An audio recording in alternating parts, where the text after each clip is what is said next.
ٹھیک ہے، ورنہ آپ جاؤ گے عدالت کے اندر. بالکل. لیکن یہ کہاں سے نکلواؤ گے؟ یہ غریب کے یونٹ جو 6 روپے کا تھا وہ آپ 24 روپے کا کر کے لکھاؤ.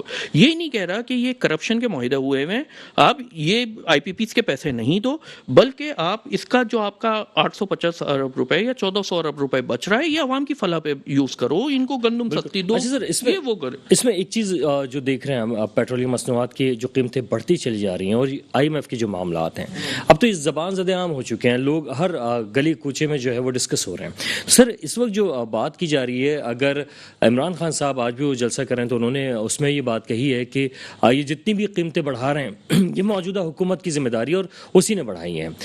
لیکن اگر ہم مفتاح اسماعیل صاحب کی بات سنتے ہیں، بیان سنتے ہیں، ان کا یہ کہنا ہے کہ یہ سارے معاہدے پہلے کر کے آئے تھے اور جتنا قرضہ انہوں نے لیا ہے پچھلے 70 سالوں میں کوئی نہیں لے سکا. سر لوگ یقین کس پہ کریں؟ اب جس کی جو پارٹی کی طرف جھکاؤ ہے وہ اس کے اوپر ہی یقین کر لیتا ہے.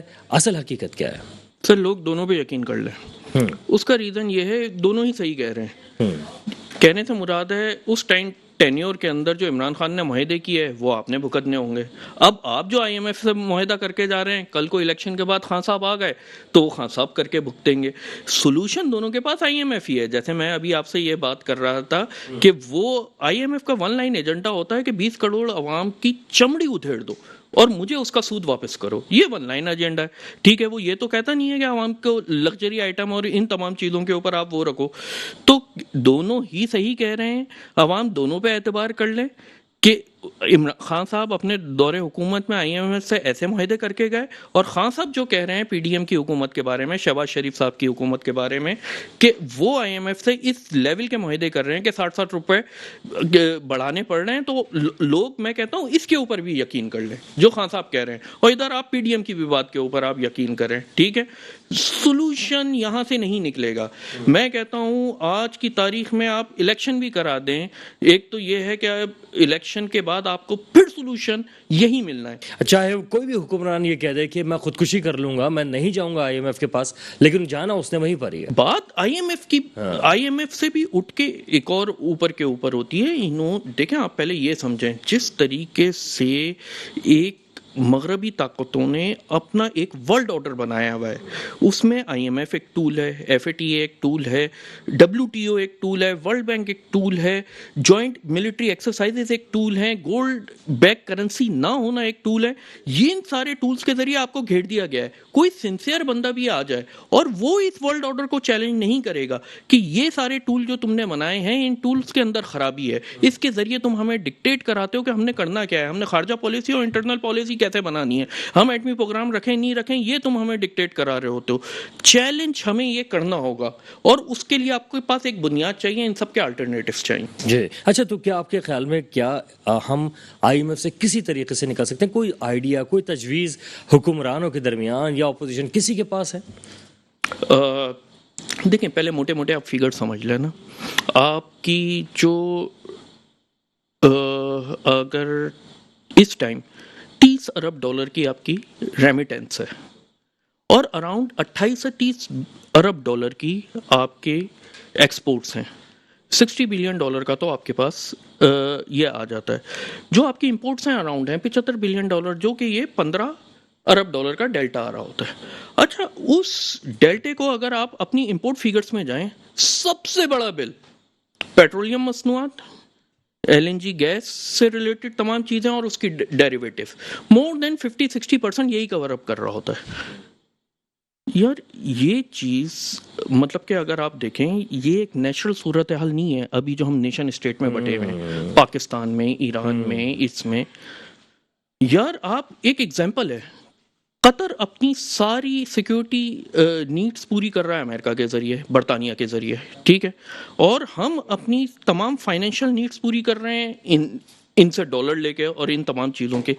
وائی ناٹ کہ آپ قطر اور یو اے ای اور پاکستان یہ ایک چیز ہوں کہ آپ جسٹ ایک امیجن کریں کہ ٹرکی اور قطر اور پاکستان ایک ملک ہوں اور اس کی نیچرل گیس اور اس کا آئل آپ استعمال کر رہے ہیں اور اس قطر کی ساری سیکیورٹی اور غذائی ضروریات ہم لوگ پوری کر رہے ہوں، انٹرنل میٹر ہو جائے گا.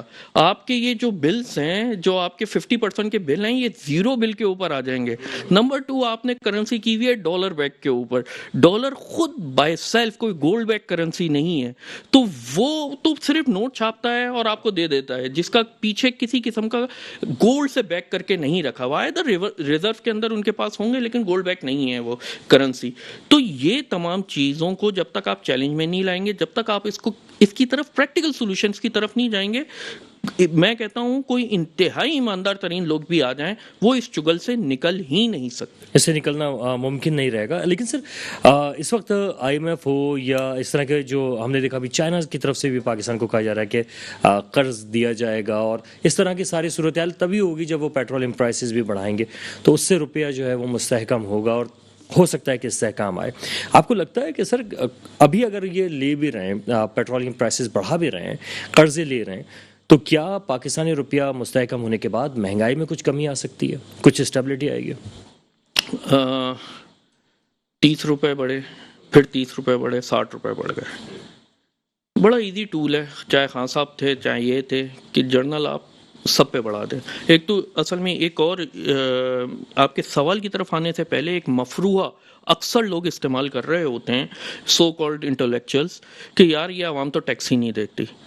آپ کا مور دین 80% ٹیکس 3 ٹیکسوں سے آ رہا ہے: کسٹم ڈیوٹی، جی ایس ٹی، جو آپ کا یہ تمام چیزیں، اور پیٹرولیم کے اوپر جتنی بھی آپ کی ٹیکسیشن لگ رہی ہے. 22 کروڑ عوام، یہ آپ کے 80% ٹیکس کلیکشن یہ 22 کروڑ عوام سے ہو رہی ہے. یعنی ایک بچہ جو آج پیدا ہوا ہے نا، وہ بھی وہ ٹیکس دے رہا ہے، کیونکہ اس نے جی ایس ٹی، اس کا جو دودھ آیا ہے اس کے اوپر 17% جی ایس ٹی لگی ہوئی ہے. اس کا جو پیمپر آیا ہے اس کے اوپر 17% جی ایس ٹی لگی ہوئی ہے. آپ کس طریقے سے کلیم کر سکتے ہو کہ یار یہ 22 کروڑ عوام ٹیکس نہیں دے رہے؟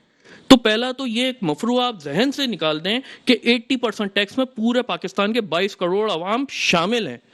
اگر نہیں ہے تو وہ پھر ہم کریں گے کہ کس طریقے سے بڑے بڑے زمیندار اور یہ تمام چیزیں آ جائیں یا آ جائیں. ابھی آپ نے جو پوائنٹ اٹھایا روپے کی قدر مستحکم کرنے کا، نو ڈاؤٹ یہ ایک امپورٹنٹ پوائنٹ ہے. اس کو دیکھیں، تھوڑا سا مانیٹری کا آپ کو بھی آئیڈیا ہے کہ روپے چلتے کیسے ہیں، ان کی ہسٹری کیا رہی ہے. 1300 سال تک ہم نے دنیا کی سیاست چلائی ہے، ہم ایک سپر پاور رہے ہیں، ٹھیک ہے. اسٹارٹنگ فرام اگر میں کہوں کہ ہم لوگ راشدون خلافت سے لے کے ٹل عثمانی خلافت تک، ایون آخری دن بھی عثمانی خلافت کو جب ہر جگہ سے گھیر لیا گیا تھا، 65 محاذوں پہ وہ اکیلے لڑ رہی تھی، ٹھیک ہے. ہمارے مطلب کہ 3 محاذ کے اندر سپلائی چین بندوں کی اور یہ کرنا آپ کی سانس پھول جاتی ہے. وہ 65 محاذوں کے اوپر وہ لڑ رہی تھی، اتنی طاقتور ریاست تھی. خیر، بیک ٹو دا پوائنٹ، ہم نے کس بنیاد پر چلائی؟ میں صرف ان کی کرنسی اٹھاتا ہوں، باقی وہ چھوڑ دیں جو ہم نے 1300 سال تک اور راج پہ رہے. آپ کے پاس آج 1000 روپے کا نوٹ ہے نا، آپ کے پاس 1000 روپے کا نوٹ نہیں ہوتا. ان پریکٹیکل وہ 1000 روپے کا سونا ہے آپ کے پاس. سونا ڈی ویلیو ہوتا ہی نہیں ہے، پریکٹیکلی وہ 1000 روپے کا سونا ہے. یعنی حکومت کے لیے، خلافت کے لیے، ریاست کے لیے یہ الاؤ ہی نہیں ہے کہ بغیر سونا رکھے وہ نوٹ چھاپ دے، ٹھیک ہے. یہ الاؤ ہی نہیں ہے، اور 1300 سال تک ایسا رہا. اب ہوا کیا، اس کا امپیکٹ سمجھیے گا. جب آپ کی کرنسی ڈی ویلیو ہو ہی نہیں سکتی، صرف ویلیو بڑھتی تھی، تو اس کا پریکٹیکل امپیکٹ یہ تھا. ایک ایگزامپل کے طور پہ میں آپ کو بتا رہا ہوں کہ درہم کا ہمارا تھا 2.54 گرام کا ایک درہم ہوتا تھا. جتنی مرغی 2.45 گرام کی اس زمانے میں آتی تھی نا، یعنی میں بات کر رہا ہوں حضرت عمر کی یا حضرت ابو بکر صدیق کے زمانے کی، لٹرلی 1900 کے اندر بھی اتنی ہی مرغی آتی تھی. آپ پہ مہنگائی آئی نہیں، مہنگائی آئی مطلب میں وہ نہیں کہہ رہا، وہ آتی ہے ڈیزاسٹر سے. 40-50 سال بعد ایک مخصوص آئٹم کے اوپر، فار ایگزامپل ہے پنجاب کے اندر سیلاب آ گیا خدا نہ خواستہ، تو چاول کی فصل کے لیے صرف ایک سال، اس سال کی جو چاول کا ہوگا اس پہ امپیکٹ آ جائے گا. یہاں پہ آپ نے 60 روپے پیٹرول بڑھوایا ہے، یہاں آپ کے پیمپر سے لے کے سیمنٹ سے لے کے ابھی بقرعید کے جانور سے لے کے آپ کے کپڑوں سے لے کے ایچ اینڈ ایوری تھنگ بڑھ جائے گی. تو مہنگائی کا دور کی اگر آپ اسٹیبلٹی چاہتے ہیں تو فوری طور پہ اپنی کرنسی گولڈ بیک کر دیں، gold and silver back standard کے اوپر لے کر آ جائیں، اور پوری دنیا کو ہم نے مجبور کیا کہ اسی اسٹینڈرڈ پہ چلو۔ بالکل اسی پہ۔ اچھا سر، اب یہ بھی فرمائے گا کہ جو تنخواہیں ہیں اگر اس کو بھی اسٹیبل کیا جائے، اور عام طور پہ اگر اس کا جو ایک ریشو ہے وہ 1 تولہ کے حساب سے ہی رکھا جائے، 1 تولہ سونا جو ہے اس کے حساب سے اس کی قیمت رکھی جائے، کہ اگر وہ تو مہنگائی تو پھر بڑھنی نہیں ہے، جتنا اس کو 1 تولہ وہ ملے گا اس حساب سے مہنگائی چل رہی ہوگی، اس کے اوپر تقریباً آپ نے وہی بات کی ہے کہ آپ وہ گولڈ بیک کرنسی آپ وہ کر دیں جتنا یہ آ رہی ہے، تو کہنے سے مراد ہے کہ آپ تو اگر آپ کی گولڈ بیک کرنسی ہو آپ تو 5,000 کے اندر اب پورا خاندان چلا سکتے ہو بہت ایزیلی اس حوالے سے۔ تو انشاءاللہ اگر جلد اس قسم کی ایک گورنمنٹ آتی ہے اور اس طرف رجحان لوگوں کے جا رہے ہیں، لوگوں کی ڈسکشن میں آیا ہوا ہے، بڑوں کی ڈسکشن میں آیا ہوا ہے، انٹلیکچوئل یہ اس بات پہ اس پوائنٹ پہ ڈسکشن کر رہے ہیں، یہ کرنسی کرائسس صرف آپ فیل نہیں کر رہے ہیں، یہ ویسٹ میں بھی بڑا زیادہ فیل کیا جا رہا ہے۔ یعنی ویسٹ میں اس طریقے سے وہ ڈائریکٹلی فیل کر رہے ہوتے ہیں کہ یار اگر میری $10,000 کی تنخواہ ہے اور سال کے آخر میں بھی $10,000 کی تنخواہ ہے جو جنوری میں تھی وہی دسمبر کے اندر ہے، تو لٹرلی میں نے 14%، کیونکہ 14% انفلیشن ہو گئی، 14% تو میں نے اپنی ڈاؤن کر دی ہے۔ یہی اگر ان کی کرنسی گولڈ بیک ہوتی، pound, euro, dollar gold back ہوتی، وہ ڈاؤن ہی نہیں ہوتی، پھر وہ سال یعنی جب وہ پیدا ہوتے تب بھی ان کی $10,000 تنخواہ ہوتی، مرتے تب بھی 10,000۔ یہ تو ایک ڈاکہ مار دیتی ہے حکومت نقلی فیٹ بلکہ کرنسی یہ چھاپ نوٹ کے۔ چھاپتی ہے، بلکہ اب تو ATM اور یہ جو کارڈز وغیرہ ہیں اس کا بھی ایک معاملہ سر ایک الگ ہے۔ اچھا سر، یہ بھی فرما دیے گا کہ اس وقت جو ہے ہم نے یہ سنا کہ جو گورنمنٹ ہے اس نے کہا کہ جی پیٹرول پرائسز تو بڑھیں تو ہم بھی اپنا حصہ ڈالتے ہیں، اور انہوں نے بھی کہا کہ ہم جو وزراء ہیں ان کے پیٹرول جو ہے اس کے اوپر کٹوتی کی جا رہی ہے۔ سر کچھ اثر پڑ سکتا ہے جسٹ عوام کے ساتھ؟ دیکھیں، عوام کا اس لیول کا غصہ ہے تو آپ کو کچھ نہ کچھ ایسے کاسمیٹک کام ضرور کرنے پڑیں گے کہ جس کی وجہ سے لگے کہ ہاں یار عوام کا غصہ تھوڑا ٹھنڈا ہو گیا۔ لٹرلی 500، 1000، 2000، 5000 لیٹر اگر ان کا کم بھی ہو جائے ٹوٹل سب کا ملا کے، پریکٹیکلی آپ سمجھتے ہیں کہ گھی کی قیمت اس سے کم ہو جائے گی، آٹے کی قیمت کم ہو جائے گی، بجلی کی قیمت کم ہو جائے گی۔ دوسری طرف آپ نے 24 روپے کا یونٹ کر دیا ہے یار، کہاں ایک زمانے میں ہم اپنے زمانے میں چل رہے ہوتے تھے، کیا اس کے اوپر کوئی فرق؟ عوام کا یہ ایشو ہے، عوام مطلب کہ ایک میں میم دیکھ رہا تھا کہ موجودہ حکمرانوں کے بارے میں تھی کہ بیٹا ہن تو تنخواہ ڈبل لے لے لیکن اب وہ نہیں کری ہو، یعنی ہمیں سکون دے دو کچھ، یعنی وہ یار جتنا پیٹرول لے رہے ہیں آپ ڈبل لے لیں، لیکن آپ عوام کو تو سہولیات دیں یار، کیوں آپ ایسے کاسمیٹک اقدامات کے اوپر آ رہے ہیں جس کا عوام کی سہولیات سے کوئی تعلق نہیں؟ ٹھیک ہے جناب ذیشان الدین صاحب، تجزیہ آپ سے لے رہے تھے، آپ کا بہت شکریہ، آپ تشریف لائے، اور یقیناً عوام یہ چاہتی ہے کہ اس کے لیے آٹا، دال، چینی، چاول جو بنیادی ضروریات ہیں کم از کم وہ تو سستی ہو جائیں تاکہ ایک عام آدمی کا گزر بسر جو ہے وہ بہتر طریقے سے ہو سکے۔ اس کے ساتھ ہی وقار الحسن کو بھی 2 ٹوک سے اجازت دیجیے گا۔ اللہ حافظ۔